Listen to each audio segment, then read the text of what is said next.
भारत की 70,000 मुस्लिम महिलाओं के संगठन ने प्रधानमंत्री नरेंद्र मोदी को खत लिखकर मुस्लिम पर्सनल लॉ में सुधार की मांग की है।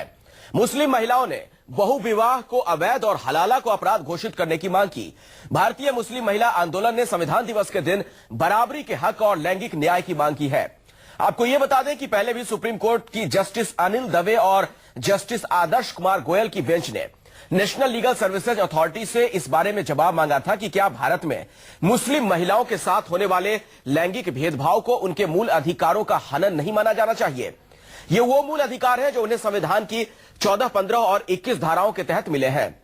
ऐसे में आज सबसे बड़ा सवाल है कि क्या मुस्लिम पर्सनल लॉ बोर्ड महिलाओं का हक छीन रहा है? क्या मुस्लिम महिलाओं को बराबरी का हक दिला पाएंगे प्रधानमंत्री मोदी? तो मसला बहुत ही संजीदा है और सवाल तो यह भी है कि क्या वाकई ये समस्या सुलझ पाएगी। बातचीत करने के लिए तमाम खास मेहमान हमारे साथ जुड़ चुके हैं। मैं सबसे पहले अपने मेहमानों से मैं आपका तारुफ करवा दूं। मेरे साथ डॉक्टर संबित पात्रा है, भारतीय जनता पार्टी के राष्ट्रीय प्रवक्ता। डॉक्टर अमी याग्निक है, कांग्रेस की प्रवक्ता और वरिष्ठ नेता। मौलाना मकसूद उल हसन कासमी साहब हमारे साथ हैं, इस्लामिक स्कॉलर। शफिया अख्तर जी है, आप संयोजक हैं भारतीय मुस्लिम महिला आंदोलन की, जो कि जिनकी तरफ से यह मांग की गई है। शीबा असलम फहमी जी भी हमारे साथ स्टूडियो में मौजूद हैं, आप सोशल एक्टिविस्ट हैं और आप भी इस आंदोलन से जुड़ी हुई है। इमाम उमर अहमद इलियासी साहब भी हमारे साथ जुड़ चुके हैं, उनसे भी हम बातचीत करेंगे।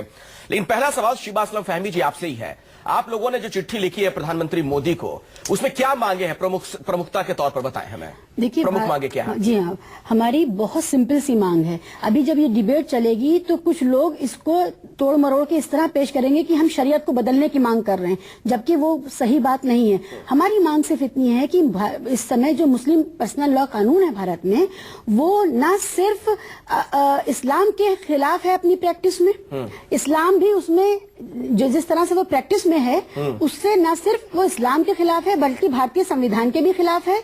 और जो इंडिया का जो कमिटमेंट है यूनाइटेड नेशंस में ह्यूमन राइट्स को लेकर के, वो उसके भी खिलाफ है। तो हमारी मांग सिर्फ इतनी है कि कोडिफिकेशन करके इसको कुरान के मुताबिक किया जाए। जो कुरान कहता है प्रोसीजरल तलाक को लेकर के, जो कुरान जिस तरह से मना करता है हलाले को, कस्दन हलाले को, जो कुरान की जो स्पिरिट है मोनोगैमी की और पॉलीगैमी को डिस्करेज करता है कुरान, इन सबको सामने रखते हुए कोडिफिकेशन हो जाए मुस्लिम पर्सनल लॉ का। जो आज मुस्लिम पर्सनल लॉ एग्जिस्ट करता है, बिल्कुल उसी पर्सनल लॉ का सिर्फ कोडिफिकेशन हो जाए, मतलब नियमबद्ध हो जाए। ठीक है। शफिया अख्तर जी, आप भारतीय मुस्लिम महिला आंदोलन की संयोजक है। हमारा बड़ा सीधा सा सवाल है, जो आप लोगों की मांगे हैं उसका क्या ये निष्कर्ष निकाला जाए? उसका क्या अर्थ यह है कि मुस्लिम पर्सनल लॉ बोर्ड महिलाओं का हक छीन रहा है, मुस्लिम महिलाओं का हक? जी देखिए, जैसा कि अभी इससे पहले आपने बताया कि उस औरतों को बराबरी का हक नहीं मिल रहा है, तो इस चीज के तो हम बिल्कुल फेवर में हैं कि हाँ, औरतों को बराबरी का हक बिल्कुल नहीं मिल रहा है, क्योंकि कुरान में भी ये कहा गया है कि औरत और मर्द बिल्कुल बराबर हैं। और अर्रिजालु क़व्वामूना अला निसा, उस आयत में अल्लाह पाक ये फरमाता है कि बास को बास पे फजीलत दी गई है। जिस तरह माँ की हैसियत से औरत को 75% बुलंद दर्जा मिला है और बाप को सिर्फ 25% का दर्जा मिला है, लेकिन कहीं भी कुरान में ये नहीं है कि औरत मर्द से कमतर है या नीचे है या उसको और आदमियों के बराबर हक नहीं मिल सकता। इसी तरह एक और आयत कोट करूंगी मैं, सूरह बकर में, वलहुन्ना मिस्लुल लज़ी अलैहिन्ना, अल्लाह पाक कहता है कि औरतों के हक भी आदमियों के ऊपर उतने ही है जितने आदमियों के औरतों के ऊपर। तो इससे साफ जाहिर होता है कि औरत और मर्द अल्लाह की नजर में बराबर हैं। ये जो तफरीक की गई है, ये जो ऊंच नीच पैदा की गई है और औरतों को निचले दर्जे पर और आदमियों को बड़े दर्जे पर रखा गया है, ये सिर्फ हमारा बनाया हुआ है। हमारा कुरान और इस्लाम इस बात की इजाजत नहीं देता। तो इस तरह से जब मुस्लिम पर्सनल लॉ बोर्ड की अगर हम बात करें, तो जिस तरह हम लोगों ने सवाल उठाया कि ये 3 तलाक जो हमारी सोसाइटी में राइज हैं, इन 3 तलाक का तरीका गलत है, जो गैर कुरानी है। कुरान में जो तरीका बताया गया है उस तरीके से तलाक होना चाहिए, क्योंकि औरतों की जिंदगियों को बिल्कुल मजाक और खेल समझ लिया गया है कि आदमी जब चाहता है 3 बार तलाक तलाक कहता है और उनको बेघर कर देता है। तो हमारा कहना यह है कि हम जो बदलाव चाहते हैं, हम जो कानून में बदलाव चाहते हैं, और वो ये जो बात अभी शिबा जी ने कही कि हम कोडिफिकेशन चाहते हैं, हम ये चाहते हैं कि 1937 में शरिया एप्लीकेशन एक्ट जो बना था उसमें तब्दीली होनी चाहिए, क्योंकि आप चाहती है कि तब्दीली होनी चाहिए। जी जी, मैं आपकी बात समझ गया कर रही हैं। शफिया जी, मैं आपकी बात समझ गया। हमारा संविधान भी, हमारा 1 मिनट मेरी बात पूरी हो जाने दीजिए। हमारा संविधान भी हमको इजाजत देता है इस बात की कि आर्टिकल 14, 15 और 21 इस बात की इजाजत देता है कि अगर संविधान बनने से पहले कोई कानून ऐसा है जिससे किसी के फंडामेंटल राइट्स को नुकसान पहुंच रहा है, तो उस कानून को बदला जा सकता है। है जी। तो फिर क्यों हम आवाज नहीं उठा सकते उन तमाम चीजों के लिए? बिल्कुल आप आवाज उठा सकती हैं। मेरे ख्याल से आपकी बात मुकम्मल हो गई। उन तमाम चीजों को ठीक है मैडम, मैं दोबारा आपके पास आऊंगा। संबित पात्रा जी और अमी याग्निक जी, मैं आपके पास थोड़ी देर के बाद आऊंगा। पहले जरा मैं इस्लामिक स्कॉलर जो है उनसे भी इस पर उनकी राय जान लूं। मौलाना मकसूद उल हसन कासमी साहब जी, जो दोनों बातें कही गई, शिवाजी की तरफ से कही गई या फिर शफिया अख्तर जी की तरफ से कही गई, ऐसा लगता है कि जो आप लोगों का कानून है उसके जरिए महिलाओं को दबाया जा रहा है शरीयत के जरिए, ना कि उनको वो आजादी मिल रही है जिसकी उन्हें उम्मीद थी। देखिए पहली बार तो ये आप ये बताइए समझिए कि ये हमारा कानून नहीं है। नहीं, ये आपका मेरे कहने का मतलब खुदा का कानून लॉ बोर्ड जो है, इसलिए शरीयत डिवाइन जो है, हाँ। ये डिवाइन लॉ है और शरीयत जो है डिवाइन लॉ अंग्रेजों का है। बनाया कानून नहीं है। लेकिन जो आप बात करें, जरा मुझे बात कर लीजिए, उसके बाद बोलिए आप। हर जगह इसमें तलाक में भी मिसयूज है, हम इस बात को मानते हैं। और तलाक, ट्रिपल तलाक, एक ये गलत है, ये जालिमाना है, इसको ठीक करना चाहिए। लेकिन इसमें कम्युनिटी के मुस्लिम क्लेरिक्स हैं, वो खवातीन जो इस्लाम की नॉलेज रखती हैं, बैठ करके एक बनाया जाना चाहिए। रहा सवाल ये जो आप मिसलीडिंग हेडिंग दे रहे हैं कि 70,000 औरतों ने इस्लामी कानून को बदलने की, इस्लामी कानून को दुनिया की कोई ताकत नहीं बदल सकती। ये खुदा का बनाया चाहे उसकी आड़ में महिलाओं का शोषण होता रहे, सवाल ये है, चाहे उसकी आड़ में महिलाओं का शोषण होता है, सरकार के हाथ में जाने वाली बात नहीं है। जो इन्होंने ये 70,000 70,000 लोगों की बात बता दी। ये बताइए, हमारा देश जो है डेमोक्रेटिक कंट्री है, आप 70,000, आपका क्या मेथड रहा है इस रिसर्च का, इस सर्वे का मेथड? नहीं, मैं कह रहा हूँ 70,000 हो या एक हो, एक भी महिला को अगर लग रहा है कि उसकी आवाज दब रही है, उसके अधिकारों को छीना जा रहा है, अगर किसी को आपत्ति है तो वो उसके लिए हमारे देश में मैरिज एक्ट है, एक जो मैरिज एक्ट दूसरा बना हुआ है। लेकिन मेरा कहना यह है अगर आपको बदलना है या कुछ करना है तो आप देश में पूरे इस देश में, हमारे देश में आप वो ले आइए जिसको कहते हैं आप सब जनमत संग्रह कर लीजिए। ठीक है, इमाम उमर अहमद शहर में लाकर के आइए, बताइए। और अगर खवातीन अगर ज्यादा मुस्लिम खवातीन कह रही हैं, मेजोरिटी है बदलने के लिए, तो आप बदल दीजिए। ठीक है, आप सो-कॉल्ड सर्वे का सहारा मत लीजिए। क्या ये सर्वे के जरिए ये चीजें तय होंगी? जी, मुझे आपके इस बात पे ऑब्जेक्शन है। आपका कहना यह है कि हम इस्लामी कानून को नहीं बदल सकते। हम इस्लामी कानून को बदलने की बात नहीं कर रहे। मैंने शुरू में यही इस्लाम ने जो कानून बना दिया है, कुरान ने जो कानून बना दिया है, हम उसकी बात कर रहे हैं। प्राइम मिनिस्टर कानून है तो सरकार के पास जाने की जरूरत नहीं है। नहीं, सरकार के पास जाने की जरूरत नहीं है। मुस्लिम इस्लामिक लोग, आप लोग बैठ करके उसमें जो मिसयूज है, उस मिसयूज को दूर किया जाना चाहिए। ये बात सही है, सरकार ही करेगी। हम इस देखिए, आप नहीं कर रहे तो कौन करेगा? सरकारी तो करेगी। सरकार के पास जाने की जरूरत नहीं है। कासमी साहब, ये वजाहत करने दीजिए। बैठ करके जो मिसयूज है, जो गलत इस्तेमाल हो रहा है तलाक का, उसके आपस में बैठ करके हम देखिए, आप कब बैठेंगे आपस में? सरकार की मुदाखलत इस्लाम में नहीं हो सकती। एक मिनट देखिए, हमारे शरीयत फंडामेंटल एप्लीकेशन राइट्स है, एक्ट, फंडामेंटल राइट्स है। शरीयत एप्लीकेशन देश एक्ट ने इजाजत दी है 1937 अपने धर्म पर आजादी के साथ अमल करने की, अपने धर्म पर चलने की। कासमी साहब, एक मिनट मुझे लेने दीजिए। शरीयत एप्लीकेशन एक्ट 1937 और dissolution of Muslim marriage act 1939 और उसके बाद 1986 शाहबानों के बाद, तो इसके बाद जो ये सारे कानून इस देश की सरकारों ने बनाए, मौलानाओं ने कभी नहीं बनाए हैं। और इसमें जब भी कोई तरमीम होगी, जब भी कुछ उसको सुधार किया जाएगा, तो इस देश की संसद ही करेगी, मौलाना नहीं करेंगे। इस देश में किसी भी स्तर पे दो विधायिका बर्दाश्त नहीं की जा सकती। जब तक बहुत ही खूबसूरत बात आप कह रही हैं। साबित पात्रा जी, बीजेपी के प्रवक्ता हमारे साथ हैं। साबित पात्रा जी, मौलाना कासमी का यह कहना है कि इसमें सरकार दखल ना दे।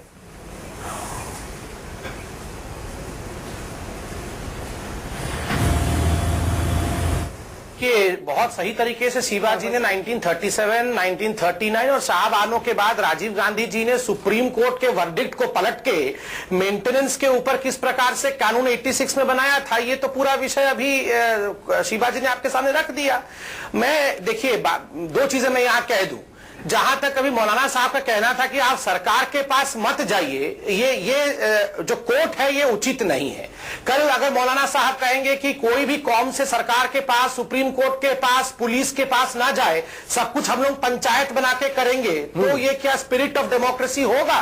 ये उचित कोर्ट नहीं है, इस कोर्ट से एग्री नहीं करना चाहिए। ये मिसलीडिंग है। हम सबका संविधान, 70,000 लोग 70,000 आप उनके सर्वे को रिजेक्ट कर लीजिए। अगर इस बात की बात है, सर्वे को आप रिजेक्ट कर रेफरेंडम दीजिए। करा लीजिए, मुस्लिम महिलाओं से पूछ लीजिए। अरे आप सर्वे को रिजेक्ट कर दीजिए। देश के किसी 2 सिटी और कुछ गांव के लोगों से रेफरेंडम करा लीजिए। ये डेमोक्रेटिक कंट्री है, इस देश में डेमोक्रेसी है, तभी तो कानून का बनाने का काम पार्लियामेंट का है। की चाहती है तो आप कर लीजिए। देखिए डेमोक्रेसी है, इसीलिए कानून बनाने का काम पार्लियामेंट का है। बात पूरी करने दीजिए। इसमें दोहरी व्यवस्था बर्दाश्त नहीं की जाएगी। ठीक है, समित पात्रा अपनी बात जल्दी से खत्म कीजिए आप। हाँ, देखिए मैं एक बात कहूं, 70,000 महिलाएं हो, 35,000 महिलाएं हो या 2 महिलाएं हो, पूरे हिंदुस्तान का संविधान कहता है अगर एक भी व्यक्ति परेशानी में है उसको तो सरकार को सुनना चाहिए और वो दरख्वास्त कर सकती है। एक भी महिला छोड़िए 70,000, अगर कोई एक भी व्यक्ति इस देश में दुखी है तो सरकार को क्या, हम तमाम लोगों को सुनना चाहिए वो क्यों दुखी है। दूसरी बात, आप देखिए ये डिबेट ऐसा है, अरे मौलाना साहब थोड़ी देर शांत तो बैठिए, बाकी लोगों को बोलने दीजिए, तब तक आप विचार करिए, सोचिए कुछ फिर बोलिएगा। जहां तक ये डिबेट का जो हेडलाइन है, क्या मोदी जी सुनेंगे मुसलमान औरतों की बात, मैं बताता हूं। अगर हम सुनने चले, मतलब सुनने चले, कानून बनाने चले तो फिर डिबेट करिएगा। ये गया असहिष्णुता हो गया है, ये सब मुस्लिम समाज को बिगाड़ने के लिए ये सरकार निकल गई, अब ऐसा कानून बना देगी, फिर डिबेट ऐसा हो जाएगा। और अगर कुछ ना करे तो आप डिबेट करेंगे, अरे सुन नहीं, अरे मुद्दा यही बता रहा हूं, मुद्दा यही है कि यहां ऐसे करे तो मारिएगा, वैसे करिए तो मारिएगा। नहीं, मामले की चिंता मत कीजिए, आप सरकार में है, जो आपको लगे कि सरकार का धर्म होता है वो निभाइए। आप कॉमन सिविल कोड का एक ड्राफ्ट लिख करके लाइए, देश के सामने पेश कीजिए, देश के सामने। अमी याग्निक जी, एक मिनट, लोगों को देखना कासमी साहब क्या कहते हैं, कुछ और भी मेहमान है, जरा उनके पास मुझे एक बार जाने दीजिए। जो गांव के अलग ट्राइब्स हिंदू है वो क्या कहते हैं, जैन क्या कहते हैं, सिख क्या कहते हैं, आप ड्राफ्ट तो लिख करके लाइए। चलिए कासमी साहब, खुली बहस होनी चाहिए कि इस देश में अच्छा ला कौन। देखिए हमारे साथ कुछ ऐसे मेहमान है जो अब तक अपनी बात नहीं रख पाए, मुझे जरा उनके पास जाने दीजिए। मौलाना कासमी साहब एक मिनट तो रुक जाइए, और भी लोगों की तरह मुझे एक बार प्रतिक्रिया सबसे ले लेने दीजिए। कांग्रेस की नेता है अमी याग्निक जी। अमी याग्निक जी, क्या अब ये वक्त आ गया है कि मुस्लिम पर्सनल लॉ बोर्ड के जो कानून है, जिसके उसके तहत जो लग रहा है महिलाओं को, कुछ महिलाएं घुटन महसूस कर रही हैं, तो क्या उसको बदलने की आवश्यकता है? देखिए, जो आज लेटर लिखा गया है ऑनरेबल प्राइम मिनिस्टर को, उनमें उन्होंने जो प्रॉब्लम्स है वो सारे लिखे हैं, वो इश्यूज कब से चल रहे हैं और उनके इश्यूज सही मायने में है, क्योंकि मुस्लिम विमेन जब कोर्ट्स में आती है तो ये कॉन्फ्लिक्ट जरूर होता है। सुप्रीम कोर्ट के जजमेंट थ्रू भी आपने देखा होगा कि लीगल सर्विसेज अथॉरिटी को भी जवाब मांगा है। ऐसा एक जजमेंट गुजरात हाईकोर्ट का भी था कि जहां ऐसा प्रॉब्लम आया था। पर प्रॉब्लम ये है कि ये जो मुस्लिम लॉ बोर्ड को ये करना चाहिए कि नहीं करना चाहिए, वो जो लेटर में प्राइम मिनिस्टर को लिखा है वो तरीका ठीक है कि क्या कैसा तरीका होना चाहिए। अगर आपको कोडिफाइड लॉ चाहिए तो उसका एक और चैनल है, उसका एक तरीका है। तो ये लेटर ठीक है, ऑनरेबल प्राइम मिनिस्टर उस पे उसका नोंद लेंगे, उसको नोट करेंगे, पर आगे क्या करना चाहिए उसका एक कंसेंसस सारी पार्टीज में बना के उसको पार्लियामेंट के तहत रखना पड़ेगा। तो ये बहस तो ठीक है, इश्यूज भी ठीक है, मुस्लिम विमेन इक्वालिटी के ये चिट्ठी जो लिखी गई है, क्या आपकी उस पर आपत्ति है? खुलकर बोलिए ना हसीन जी, क्योंकि इस देश ने वो भी देखा है किस तरीके से सुप्रीम कोर्ट के फैसले को पलटा गया था। शाहबानो मामले में क्या हुआ था सबको पता है। नहीं जी, नहीं, सही बात है, आपत्ति की बात नहीं है। मैं क्या कह रही हूँ कि उनकी इश्यू सही है, पर ये जो लेटर लिखा है तो I don't know what the prime minister will do. इसका तरीका एक अलग सा है, प्रतिनिधि है इस देश के, क्यों उनके पास चिट्ठी ना लिखी गई, ठीक है, उस पे डिस्कशन होना चाहिए। इमाम उमर अहमद इलियासी साहब हल निकलेगा। इमाम इलियासी साहब, अगर आप मुझे सुन पा रहे हैं तो जरा मुझे जवाब दीजिए। जो आज हम बहस कर रहे हैं और उसका एक लबो लुबाब निकलकर ये आ रहा है कि एक बहुत बड़ा तबका है महिलाओं का, मुस्लिम महिलाओं का, जिसे अब लगता है कि मुस्लिम पर्सनल लॉ बोर्ड में बदलाव की जरूरत है और बहुत जल्द ये बदलाव होना चाहिए। क्या आप इससे इत्तेफाक रखते हैं? देखिए, सबसे पहली बात तो यह है कि मुस्लिम पर्सनल लॉ बोर्ड एक अथॉरिटी है, वो कोई एक नाम या एक व्यक्ति नहीं है। उसमें हिंदुस्तान के 124 लोग उलमा, तमाम दानिश्वर उसके अंदर मेंबर होते हैं और उसके अंदर तमाम फैसले लिए जाते हैं। अगर इनको किसी तरह की, पहली बात तो क्या आपत्ति है, हमें तो ये बात मालूम ही नहीं है। अब इन्होंने उठा के प्रधानमंत्री जी को खत लिख दिया, ये तो इनका अपना निजी मामला है। हिंदुस्तान की सारी औरतें इनके साथ हैं, ये तो एक क्वेश्चन मार्क है। आप लोगों ने आपस में डिस्कस नहीं किया, सीधे प्रधानमंत्री को चिट्ठी लिख दी गई, या आप लोग की मांग सुनी नहीं जा रही थी इतने दिनों से, इसलिए आपको पीएम को चिट्ठी हम लोगों ने हमने हर स्टेट में, देखिए हमारा आंदोलन, किससे बात करी हमारा आपने? आंदोलन नेशनल लेवल पे काम कर रहा है। 13 स्टेट में हम लोग काम कर रहे हैं और उन 13 स्टेट के इंटेलेक्चुअल्स के साथ, वकीलों के साथ, आलिमों के साथ हम लोगों ने चर्चा की है और उसके बाद हम इस नतीजे पे पहुंचे हैं किस तरह का कानून बनना चाहिए। देखिए ना तो हम कौन से आलिमों से आपने बात की है, कौन सी अथॉरिटी से आपने बात की है, ये तो हमको समझना होगा पहले। लाना चाहते हैं वो शरिया एप्लीकेशन एक्ट कह लीजिए या आप मुस्लिम पर्सनल लॉ बोर्ड कह लीजिए, उसमें जो कुछ भी गलत हो रहा है औरतों के साथ, जो उनके साथ जुल्म हो रहा है, ज्यादती हो रही है, नाइंसाफी हो रही है, हम उसको खत्म करना चाहते हैं। अभी तक हमारा सवाल है आपसे कि अभी तक ये मालूम है कि जब मुस्लिम आप ये पर्सनल कह रहे लॉ हैं बोर्ड कि के इतने अंदर मेंबर हमारे हैं और वो बैठ के फैसला करते हैं और राय कायम करते हैं कि हमें क्या करना है, तो आज तक हमारे जो आलिम हैं उनसे मुझे शिकायत है और वो शिकायत ये है कि आज तक जब आपको ये लग रहा था कि जैसा तलाक का तरीका कुरान में कहा गया है, या एक से ज्यादा शादी का है या मेंटेनेंस का है, या जो भी आप चीज ले रही है के साथ नाइंसाफी हो रही है, तो इन तमाम चीजों में वो तरीका नहीं ऑल इंडिया इमाम ऑर्गेनाइजेशन से आप रुजू करिए, हमारे साथ नाइंसाफी हो रही है। अच्छा, उनका ये कहना है कि जो उनकी संस्था है उनसे भी आप बात कीजिए। अब सवाल ये है कि किस किस के पास जाकर ये बात की जाए, अगर प्रधानमंत्री को चिट्ठी लिख दी गई तो फिर हाय तौबा क्यों। एक ब्रेक के लिए रुकना पड़ेगा। कासमी साहब अपनी बात रखिएगा, एक ब्रेक के लिए रुकना पड़ेगा और उसके बाद मैं चर्चा उस पर भी करूंगा। केरल के एक सुन्नी नेता है, उन्होंने यहां तक कह दिया है कि महिलाएं सिर्फ बच्चा पैदा करने के लिए होती हैं। एक ब्रेक के बाद देखते रहिए सबसे बड़ा सवाल। 70,000 महिलाओं के एक मुस्लिम संगठन ने प्रधानमंत्री मोदी को चिट्ठी लिखी और उनका यह इल्जाम है कि उनके साथ भेदभाव होता है महिला होने की वजह से, और यह भेदभाव जल्द से जल्द खत्म हो। इसको लेकर तमाम तरह की राय है और बात यह भी की जा रही है कि मुस्लिम पर्सनल लॉ बोर्ड की तरफ से जो कानून कुछ बनाए गए हैं उनमें भी बदलाव हो और जो अब तक होता है जल्द से जल्द खत्म हो। इसमें राजनीतिक दलों की भी अलग अलग राय है, लेकिन एक आपत्ति जाहिर की गई ब्रेक के पहले इमाम उमर अहमद इलियासी साहब की तरफ से कि दरअसल ये सब कुछ राजनीतिक एजेंडे के तहत किया जा रहा है और उन लोगों से इस बारे में कोई संपर्क नहीं किया गया। सीधे प्रधानमंत्री को चिट्ठी लिखने का क्या मतलब? शिवाजी, इस पर आप प्रतिक्रिया जाहिर करना चाह रही थी। जी हाँ, मैं ये कह रही थी कि एक तो ये कि इस देश में जब भी कानूनों में किसी भी तरह का सुधार करवाना हो तो उसके लिए हम मौलाना के पास क्यों जाएंगे? मौलाना की इसमें यहाँ पर कोई भी रोल नहीं है, ना all India Muslim personal law board का रोल है। All India Muslim personal law board जो है वो एक तरह से मुसलमान मर्दों की मर्दवादी खाप पंचायत है, उसको तो वैसे ही भंग होना चाहिए और उसके अलावा जी उसको भंग होना चाहिए। उसके तौर पर ये खाप पंचायत कह रही है, खाप पंचायत है। आज तक मुझे इतना और पूरा करने दीजिए कि आज तक मुस्लिम पर्सनल लॉ बोर्ड ने कोई ऐसी बात नहीं की है जो मुसलमान औरत को राहत पहुंचाने की बात हो। वो सिर्फ मुसलमान औरत को पीड़ा पहुंचाने की बातें करते हैं कि उनकी शादी की एज को कम कर दिया जाए या उनको जो मैरिज का रजिस्ट्रेशन की हम लोगों की मांग है उसको खत्म कर दिया जाए। तो ये बोर्ड इस्लाम के खिलाफ है, महिलाओं के खिलाफ है, इस देश के कानून के खिलाफ है। इमाम इलियासी साहब किसके पास फिर जाए फरियाद लेकर? सरकार के पास ना जाए तो? पहली बात तो ये एक औरत है, ये 70,000 औरतों की संगठन की बात कर रहे हैं। हिंदुस्तान की जो मुस्लिम औरतें हैं किसी की भी किसी तरह की भी कोई मुखालफत ना तो मुस्लिम पर्सनल लॉ से है न शरीयत से है। ये इनका अपना निजी मामला है।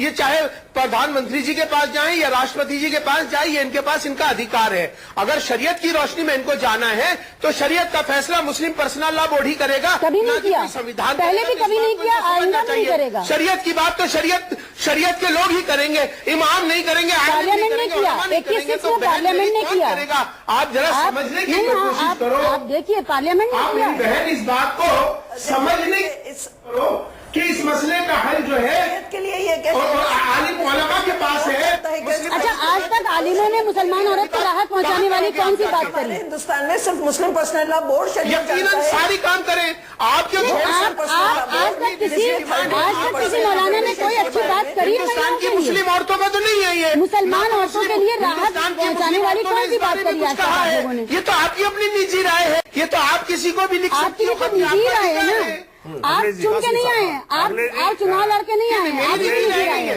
मैं शरीयत आप चुनाव लड़के आइए पहले, शरीयत के मुताबिक जी, यहाँ अगर पर एक आपको बात कुछ ये है, कहना है, चुनाव लड़के आइए मौलाना। यहाँ पर एक बात ये हमारे ऑल इसको इंडिया क्लियर इमाम कर दूं, ऑर्गेनाइजेशन को इस आप बात हमें खत में लिखी। क्लियर कर दीजिए, कर देना चाहता हूँ कि ऐसा लग रहा है, ऐसे पेश किया जा रहा है कि मुसलमान मौलवी औरतों के खवातीन के मुल्क के दुश्मन है। ऐसा नहीं है। मुस्लिम खवातीन इस्लाम के शुरू ही दौर से मुस्लिम खवातीन का दौर रहा है। प्रोफेट के जमाने में आयशा थी जिनसे फतवा लिया जाता था, लोग मसाइल पूछते थे। और इस्लाम में सबसे पहले एक मुस्लिम खातून ने अपनी शहादत इस्लाम के लिए पेश की है। तो और ऐसा नहीं है आप लोग अच्छे कैसे हो गए? इस्लाम की जो आज भी, लेकिन इसका तरीका ये नहीं है। कहाँ से अच्छे हो गए? भाई आप बोलने दो ना, आप बीच में क्यों बोल रही है? मैं नहीं बोल रहा था, इस्लाम में क्यों जाते तरीका नहीं हैं? है, ये बहस का तरीका नहीं है। आप बोल क्यों रही है?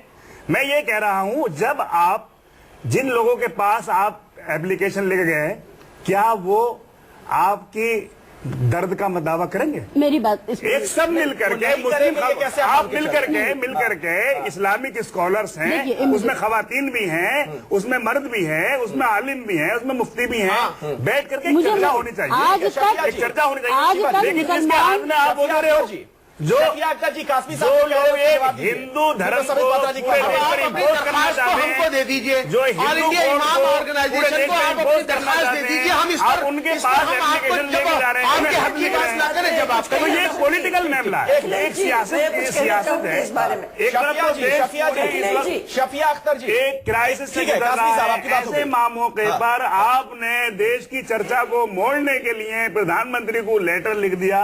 ये सियासत नहीं है। मतलब और क्या समस्या आपको नजर नहीं आ रही? आपको लग रहा पॉलिटिक्स कर रही है शफिया अख्तर? जवाब दीजिए शफिया जी। अखिलेश जी, मैं इस बात पे बोलना चाहूंगी। बोलिए बोलिए मैडम, बोलिए। आवाज नहीं आ रही? नहीं, हम आपको सुन पा रहे हैं, बोलिए, अपनी बात रखिए। जैसा कि अभी कहा आपने कि शरीयत सिर्फ मुस्लिम पर्सनल लॉ बोर्ड शरीयत में जो कुछ भी तब्दीली करे या ना करे, जो भी वो मुस्लिम पर्सनल लॉ बोर्ड के हाथ में है। तो ये क्या शरीयत सिर्फ मुस्लिम पर्सनल लॉ बोर्ड जानता है? जब 33% रिजर्वेशन की बात हुई थी औरतों की, तो उस वक्त मुस्लिम पर्सनल लॉ बोर्ड से ही ये आवाज आई कि औरतों का काम घर में बैठ Muslim personal law board is the authority. यानी औरतें सिर्फ अच्छी नस्ल के औलाद पैदा करने के लिए, जो बात आज भी उठी है कि औरतें घर में बैठ के सिर्फ औलाद पैदा करें। और अभी आपने कहा कि हजरत आयशा फतवे देती थी, 88 आलिमों को उन्होंने पढ़ाया था। हजरत आयशा ने फौज की कमान संभाली थी, हजरत खदीजा बिजनेस करती थी। तो ये तमाम चीजें क्या है? ये तमाम चीजें ये बताती हैं कि औरत हर वो काम कर सकती है जो हम आपके सपोर्ट कर रहे हैं। लेकिन इस तरह के बयान क्यों आते हैं?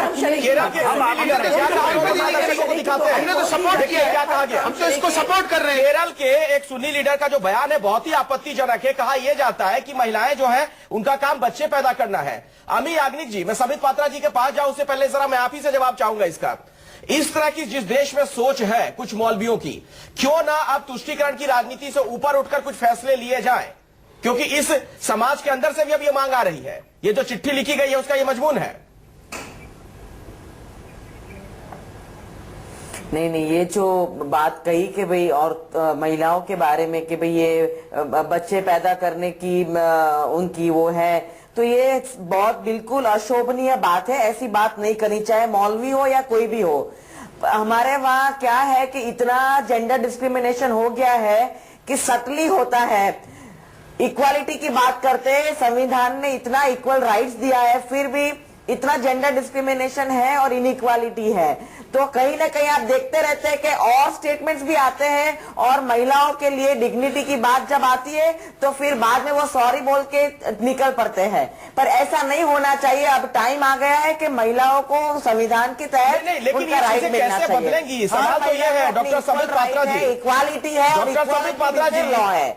जब तक तुष्टीकरण की राजनीति बंद नहीं होगी, शाहबानो मामले में क्या हुआ था, जिस तरह का पूरा मसला था, क्या आपको लगता है कि सही हुआ था उस वक्त? नहीं, देखिए, यही तो मैं शुरू से बोल रहा हूं, शाहबानो के केस में किस प्रकार से एक अधेड़ उम्र की महिला को क्या क्या झेलना पड़ा, और उसके बाद सुप्रीम कोर्ट ने जब उसके हक में बयान दिया तो उसके वर्डिक्ट को भी राजनीति के कारण सदन के पटल में चेंज कर दिया गया। इससे दुख क्या हो सकता है? सदन में आप देखिए, देश के चुने हुए सबसे वरिष्ठ लोग बैठते हैं, अगर वो भी एक 70 वर्ष की महिला के पीड़ा को, आंसू को नहीं समझ सके, उनको भी वोट चाहिए और वोट के लिए उन्होंने इतने बुजुर्ग महिला को दरकिनार करके अपना फैसला बदल दिया, तो आप सोचिए देश में सच्चाई का आपकी सरकार सुनेगी? अभी जो फरियाद लगाई जा रही है संबित पात्रा जी, आपकी सरकार सुनेगी? शिवा जो बात कह रही है, शफिया अख्तर जो बात कह रही है, मैं उत्तर दे रहा हूं। हाँ।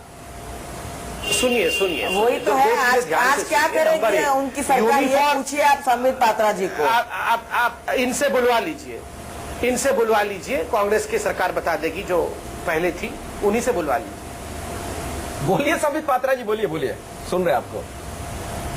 हाँ, देखिए कांग्रेस की एक आदत हो गई है कि 65 वर्ष तक कुछ किया नहीं और अब हर दिन सवाल पूछेंगे बीच डिबेट में, कब करेंगे, ये बुक बैन कब हटेगा, ये यूनिफॉर्म सिविल कोड कब आएगा, 15 लाख कब मिलेगा, 15 लाख करोड़ रुपए लेके भाग गए और फिर कब मिलेगा, ऐसे चिढ़ाते रहेंगे। ये चिढ़ाना काम बंद करिए, आप लोग शांति से बैठिए, मैं उत्तर दे रहा हूं। दो चीजें देखिए, यूनिफॉर्म सिविल कोड हिंदुस्तान के डायरेक्टिव प्रिंसिपल में है, खुद बाबा साहेब अंबेडकर ने उसके विषय में कहा है। कल जब कॉन्स्टिट्यूशन डे के अवसर पर अरुण जेटली जी बोल रहे थे, उन्होंने इस विषय में अपना विचार रखा कि पर्सनल लॉ बोर्ड और फंडामेंटल राइट्स ये दोनों आपस में जुड़े हुए होने चाहिए, इनमें किसी प्रकार का गुत्थम गुत्थी नहीं होना चाहिए, ये आपस में परस्पर एक होना चाहिए। और यही तो जस्टिस ए.के. दवे और जस्टिस ए.के. गोयल कह रहे हैं। वो कह रहे हैं कि आर्टिकल 15, आर्टिकल 14, एक सेकंड मौलवी साहब, मैं कंप्लीट कर लूं, मैं शांति से सुन रहा था, फिर आप बोलिएगा।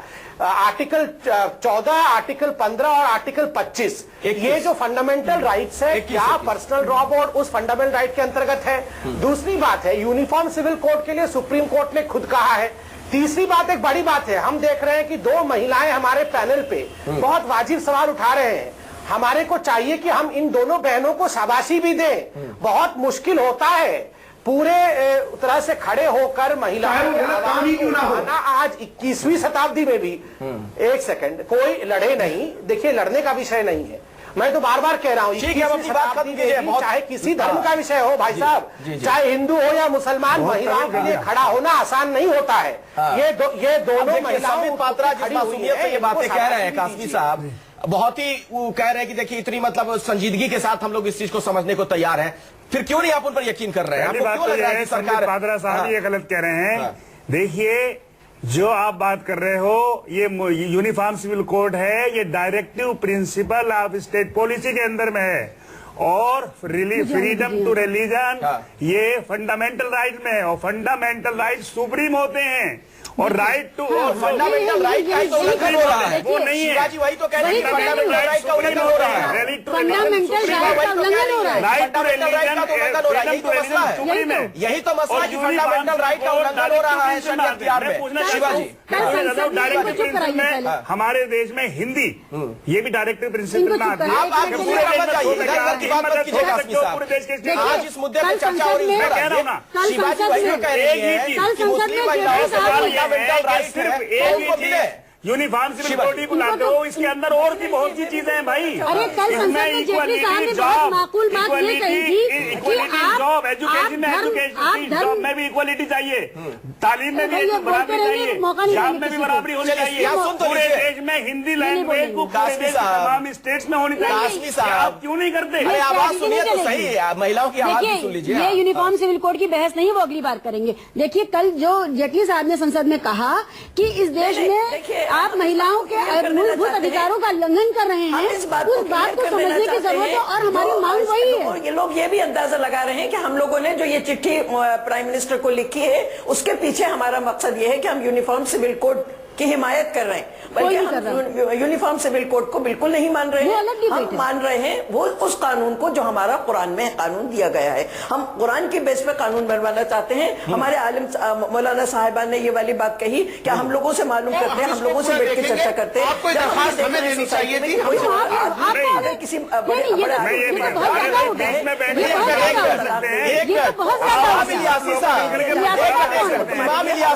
जिन लोगों के पास आप गए इमाम इलियासी साहब, ठीक है शफिया जी आपकी बात हो गई। इमाम इलियासी साहब, आपका दर्द यह है कि ये पूरा मसला आपके पास क्यों नहीं आया? दर्द आपका ये है क्या? नहीं, सवाल ये नहीं है। हमारे पास से मुराद ये है Muslim personal law board. Muslim personal law board is the authority. उसको ये खा पंचायत कह रही है शिबा। आज तक शिबा उसने कह रही है खा मुसलमान पंचायत है, तो महिलाओं क्यों के जाए पक्ष उसके में पास? कुछ नहीं किया, आज तक नहीं किया। इनकी दरखास्त को मैं मुस्लिम पर्सनल लॉ बोर्ड में रख दूंगा भाई। हमारी इस बहन की दरखास्त आप बात समझिए, हम आपको सुपरसीड करके गए हैं, हम आपको सुपरसीड करके कहीं और गए हैं, हमने आपको रिकॉग्नाइज ही नहीं किया, हम आपको मान्यता ही नहीं दे रहे हैं। आप इस बात को समझिए, आप हमारे लिए हो या ना हो हमें फर्क नहीं हम पड़ता। आपको नहीं मानते, इसलिए तो हम आपको कह रहे हैं कि आप पूरे हिंदुस्तान की मुस्लिम महिलाओं की, मुसलमानों की जिम्मेदारी है मुस्लिम महिलाओं की। 70,000 महिलाओं की चिट्ठी गई है। 70,000 महिलाएं कौन है देश के सामने तो आए। आप रेफरेंडम कर लीजिए।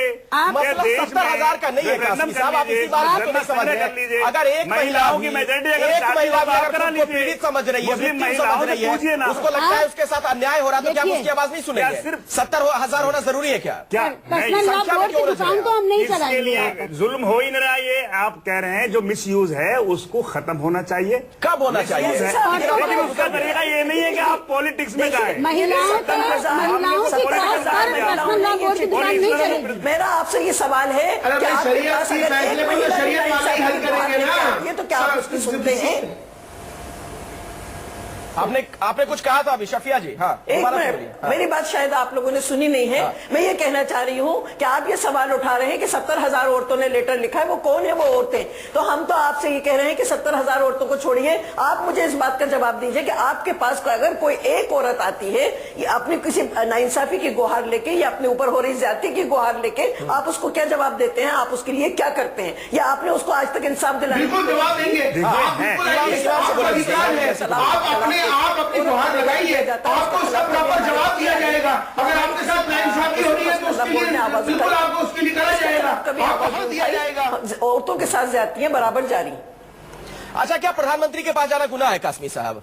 आप लोग की बातचीत से जो मुझे लग रहा है, जैसा इलियासी साहब कह रहे हैं और आप भी कह रहे हैं, आप लोग को ज्यादा दिक्कत इस बात से नजर आ रही प्रधानमंत्री के पास क्यों चले गए गुहार लेकर? हमारा क्या ये दर्द है आपका?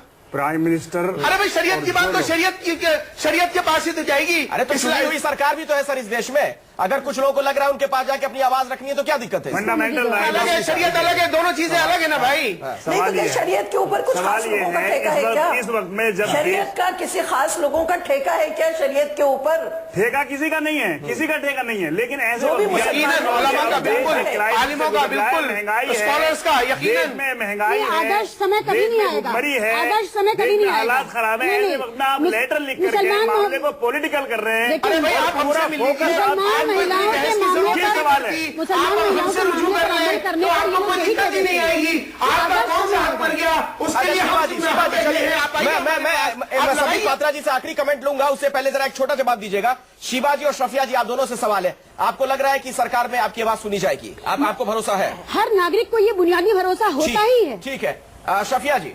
जी बिल्कुल भरोसा है, चलिए। क्योंकि हम भी इस मुल्क में रह रहे हैं। हम इस मुल्क के ठीक हम है, इस मुल्क के दोनों को नागरिक भरोसा है, लेकिन हैं। कासमी साहब को और इमाम इलियासी साहब को शायद भरोसा नहीं है। संबित पात्रा जी, आखिरी जवाब आपसे चाहूंगा, संजीदगी के साथ इस मसले को एड्रेस किया जाएगा? आप अपनी बात को हमसे रखिए, अगर हम इंसाफ ना दें। आप कौन?